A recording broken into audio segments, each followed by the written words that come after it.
So often we take a look at ourselves in the new year, but does that inventory translate to your other half? Here to walk us through how to renew your relationship in 2014 is Dr. Fab Mancini, the author of The Power of Self-Healing.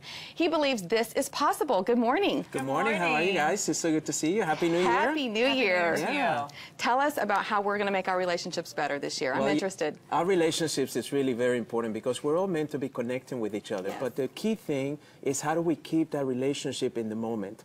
See, I find that most people are either living too much into the future or too much into the past. And staying in that moment is really, really the key. Now, would you say that in the new year, it's kind of important in the beginning to maybe, I call it friendventory, like kind of get rid of those people that are maybe toxic or that are holding you back or that you don't feel like you're your complete self with? Well, it all starts with yourself, right? Because you have to then remove those things about yourself that you don't want, because the most important relationship is the one with ourselves. Right. And then once you know what that is, then that allows you to then do an inventory of who do you have around you that is keeping me from being in that relationship with myself. So that's definitely the key. Okay, so we were talking earlier about husband, wife. I've been married 20 years. You've been married, what would you say, 20, did you say 24? 18 years and 24 together. 24 together. And so what would you say, couples, marriages, what have you, what are your tips on keeping this thing strong, fresh, and alive? Well, the first thing is to listen more. You know, one of the key things that I know among ladies, you may talk among yourselves and say, I wish my husband would listen more to me. I wish my partner would listen more to me.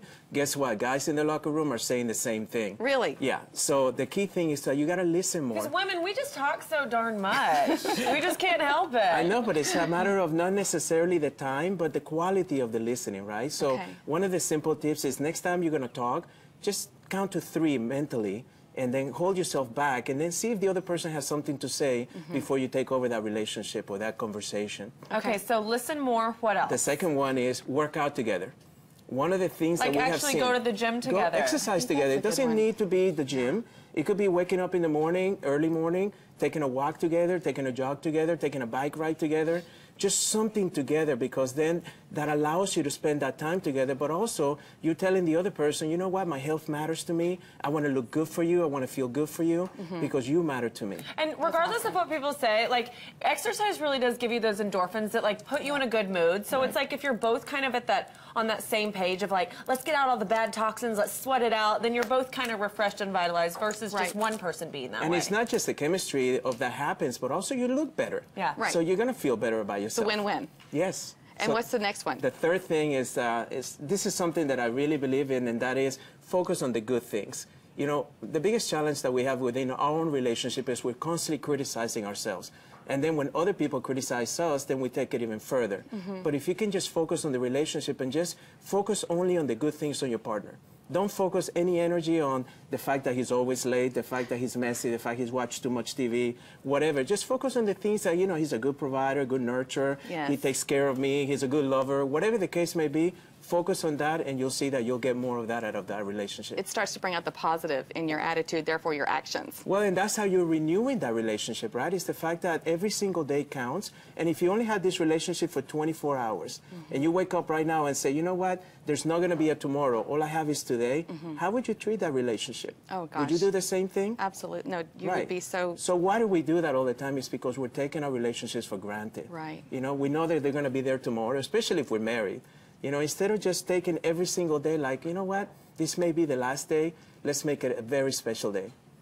Tell everybody what you told me when we were talking earlier about when you met your wife and y'all dated and what you promised your father. Well, all of us, and I said it before, that we promised my dad that we were going to get married until we're 30.